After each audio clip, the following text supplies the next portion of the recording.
اس report کا مطلب یہ ہے کہ اس میں یہ بتایا جا رہا ہے اتنے دشمنی کا کام کیا گیا اور یہاں تک کہ سازش کی گئی، جمع کرنے کی کوشش کی گئی، تب بھی ثابت کیا ہوا؟ اگر مسلمان پوری تحقیق کر کے ثابت بھی کر لیتے اور بول بھی لیتے تو اس کی اہمیت نہیں ہوتی، لیکن الحق ما شہدت بہ الاعداء، حق تو وہ ہے کہ جو سر چڑھ کے بولے، حق تو وہ ہے جس کا دشمن بھی اعتراف کرے۔ تو اللہ تعالیٰ نے انہی کے دل میں بات ڈالی اور وہ لوگ اس کو جمع کیا، آخری میں وہی لوگ ذریعہ بن گئے اس بات کی گواہی دینے کے لیے کہ 21,000 نسخوں میں ہمیں ابھی تک کوئی بھی غلطی نہیں ملی۔ اس میں اللہ سبحانہ و تعالیٰ ہر دور میں کچھ نہ کچھ اتمام حجت نشانہ دکھاتے قرآن مجید کے۔ سنوریہم آیاتنا فی الآفاق وفی انفسہم حتی یتبین لہم انہ الحق، ہم ان قریب اپنے نشانہ دکھائیں گے آفاق میں، انفس میں، انسانوں کے اندر بھی، کائنات کے اندر بھی، حتی یتبین لہم انہ الحق، یہاں تک کہ لوگوں کو پتہ چل جائے کہ قرآن مجید حق والی کتاب ہے۔ اب 21,000 نسخوں میں غلطی نہیں ملی تو آپ اندازہ لگائیے کہ قرآن مجید کتنا محفوظ ہے۔ حالانکہ قرآن مجید اگر لکھنے میں، پرنٹ میں لکھنے میں کچھ اگر غلطی ہو جاتی وہ تو بشری غلطی، وہ انسانی غلطی ہے۔ انسان لکھتے لکھتے غلطی کرتا ہے تو پیپر پھاڑ دیتا ہے نا، وہ تو انسانی غلطی ہے۔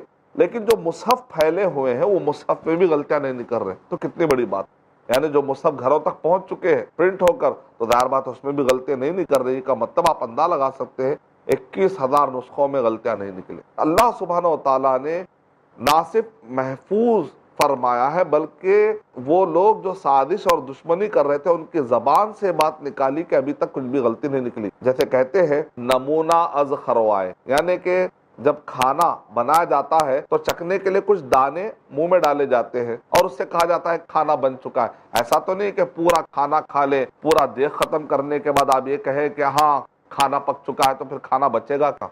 کھانا بنا ہے یا نہیں بنا کے اس کے لیے کچھ دانے چکھنے پڑتے۔ تو اسی طریقے سے 21,000 نسخے کیا یہ دانے کافی نہیں سمجھنے کے لیے کہ قرآن مجید کتنا محفوظ ہے؟ تو اللہ سبحانہ و تعالیٰ نے الکتاب یعنی کہ قرآن مجید کو لکھ کر بھی محفوظ کیا گیا۔ بنو عباسیہ کے دور کا بھی ایک واقعہ بتایا جاتا ہے کہ ایک آدمی نے کوشش کی کہ اس نے اولڈ ٹیسٹمنٹ تورات جو مشہور ہے یہودیوں کے پاس، اس کو کچھ لکھا اور اپنی طرف سے کچھ نے اضافہ کیا اور یہودیوں کے پاس اس نے لے جا کر بیچا۔ وہ جو کتاب تھی وہ بک گئی۔ عیسائیوں کا اسی حساب سے انجیل کو بھی اس نے کچھ تھوڑا سا غض رفوت کیا، تھوڑا سا اس نے لکھا، اپنی طرف سے کوئی ایڈٹ کی، اضافہ کر دیا، کچھ حذف کر دیا اور وہ نسخہ بھی بک گیا بازاروں میں۔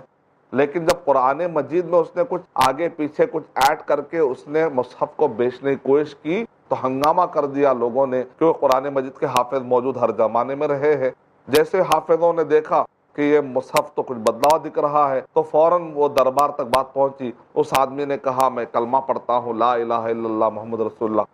اس سے پوچھا گیا کہ تم کلمہ کیوں پڑھ رہے ہو؟ تو اس آدمی نے کہا کہ دیکھو جب میں انجیل کا نسخہ غلط چھاپا تو بک گیا، تورات کا نسخہ غلط چھاپا، ظاہر بات ہے انجیل تورات اصلی حالت میں نہیں ہے، بہرحال دعویٰ ہے یہودیوں کا، انجیل اپنی اصلی حالت میں ہے، بہرحال دعویٰ ہے عیسائیوں کا۔ اب انہوں نے اگر ایکسیپٹ کر لیا اور وہ مصحف تبدیل ہونے کے بعد، لیکن قرآن مجید کو جیسے ہی تبدیل کیا تو حافظوں نے، جاننے والوں نے فوراً پکڑ لیا، یعنی کہ قرآن مجید کے اللہ تعالیٰ کتنی حفاظت کر رہا ہے۔ یہاں تک اس نے کہا کہ مجھے سمجھ میں آ گئی یہ بات کہ قرآن مجید کی اللہ سبحانہ تعالیٰ حفاظت کر رہے ہیں اور یہ حق والی کتاب ہے، اسی کو مجھے فالو کرنا چاہیے۔ اس وجہ سے میں قرآن مجید کے اس معجزے کو دیکھ کر میں اسلام قبول کرتا ہوں۔ نبی صلی اللہ علیہ وسلم کے زمانے میں جو کاتبین وحی ہوتے تھے وہ لکھ لیا کرتے تھے، اور مکمل طور پر آپ غور کر کے دیکھیں، آپ ابو بکر رضی اللہ تعالی عنہ نے جب ایک مصحف میں جمع کیا قرآن مجید کو، ایک مصحف کی شکل جب انہوں نے دی، اس کے اندر کس کو رکھا؟ ابو بکر رضی اللہ تعالیٰ عنہ، عمر رضی اللہ تعالیٰ عنہ، یعنی عمر رضی اللہ تعالیٰ عنہ وہ شخصیت ہے کہ جب وہ ایک جگہ سے گزرتے تو شیطان اپنا راستہ بدل کر دوسری وادی سے نکل جاتا تھا۔ تو ظاہر بات ہے جس پینل میں عمر رضی اللہ تعالیٰ عنہ موجود ہو تو انشاءاللہ وہاں شیطان قریب میں آ ہی بھی نہیں سکتا۔ اور اسی طریقے سے ہم جب قرآن میں پڑھتے ہیں تو کیا پڑھتے ہیں؟ اعوذ باللہ من الشیطان الرجیم۔ بعض لوگ یہ کہتے ہیں نعوذ باللہ کہ یہ قرآن مجید جو ہے یہ نعوذ باللہ سیٹانک ورسز ہے، یعنی قرآن مجید جو ہے یہ درمیان میں نبی صلی اللہ علیہ وسلم کبھی کبھی شیطان آ کے کان میں کھس پھس کرتا تھا تو نبی صلی اللہ علیہ وسلم اس کو وہی سمجھ کر وہ کہہ دیتے تھے۔ سیٹانک ورسز نامی کتاب لکھی سلمان رشدی نے، کے اندر اس نے کہا کہ یہ بعض اوقات اس کے اندر شیطانی ورسز بھی آ گئے، رحمانی ورسز نہیں بلکہ شیطانی ورسز بھی آ چکے ہیں، نعوذ باللہ۔ ویسے قرآن مجید ورسز نہیں ہے، کوئی شاعری کی کتاب نہیں ہے، قرآن مجید یہ اللہ سبحانہ و تعالیٰ کی طرف سے، لیکن اس نے کہا کہ نہیں یہ شیطان کی طرف سے کچھ اس کے اندر ورسز آ چکے ہیں۔ اچھا ہوا اس نے ورسز کا آیات نہیں کہا، پہلی بات۔ دوسری بات یہ ہے کہ ایسا کیسا بھولا شیطان ہے کہ اگر آپ کہہ رہے ہیں کہ نعوذ باللہ قرآن مجید شیطان کی طرف سے، رحمان کی طرف سے نہیں ہے، تو ایسا کون سا شریف شیطان ہے کہ جو ہم کو قرآن مجید میں سکھا رہا ہے کہ فَإِذَا قَرَأْتَ الْقُرْآنَ فَاسْتَعِذْ بِاللَّهِ، کہ جب بھی تم قرآن مجید پڑھنے کی شروعات کرو تو کیا کہو؟ تم اعوذ باللہ پڑھو، یعنی شیطان سے تم پناہ مانگو۔ شیطان اتنا شریف ہے کہ اپنے سے پناہ سکھاتا ہے کیا شیطان یہ کہے گا اعوذ باللہ من الشیطان الرجیم؟ اس کا مطلب اکلا کہ یہ بات من گھڑت ہے، کچھ من گھڑت روایتوں کی بنیاد پر اتنا بڑا دعویٰ کر دینا۔ دراصل قرآن اور صحیح حدیث کو پڑھنا چاہیے۔ قرآن کے ساتھ ساتھ جب آپ ضعیف حدیث سے من گھڑت واقعات پڑھتے ہیں تو بات ایسی ہوتی ہے، کیونکہ جب کوئی چیز مشہور ہوتی ہے تو اس مشہور آدمی کے ساتھ ساتھ لوگ کیا کرتے ہیں، اپنی طرف سے کچھ نہ کچھ گھڑنا شروع کر دیتے ہیں۔ یہ مشہور جو بھی ہوتے ہیں ان کا ایک فینامنا ہوتا ہے، ساتھ ساتھ میں کچھ نہ کچھ چیزیں ایڈ کر دیتے۔ لہذا قرآن مجید جب مشہور ہوا تو لوگوں نے اپنی طرف سے کئی چیزیں گھڑنے کی کوشش کی، اس کو ڈیفیم کرنے کی، تو بعد میں اس کو چھان پھٹک کر لینی چاہیے۔ لیکن جو لوگ چھان پھٹک کر کے نہیں پڑھتے ایسا شکار ہو جاتے ہیں، سیٹانک ورسز نامی جیسی کتابیں لکھ دیتے ہیں، نعوذ باللہ۔ میرا اللہ تعالیٰ حفاظت فرمائے، ہم کو قرآن اور صحیح حدیث سے ہم کو اللہ تعالیٰ اسلام پڑھنے توفیق عطا فرمائے۔ میں اللہ تعالیٰ سے دعا کرتا ہوں کہ اللہ سبحانہ و تعالیٰ ہم سب کو صحیح راستے پر قائم رکھے، صراط مستقیم پر قائم رکھے۔ انشاءاللہ اگلے ایپیسوڈ میں آپ کو بتاؤں گا قرآن مجید کے جو نام ہے، القرآن، الفرقان، الذکر، التنزیل اور الکتاب۔ ابھی تک میں نے 2 نام کی تشریح کی ہے، القرآن اور الکتاب۔ آنے والے ایپیسوڈ میں انشاءاللہ میں آپ کے سامنے الذکر کیا ہے، الفرقان کیا ہے اور اسی طریقے سے تنزیل کا معنی کیا ہے آنے والے ایپیسوڈ میں بتاؤں گا انشاءاللہ۔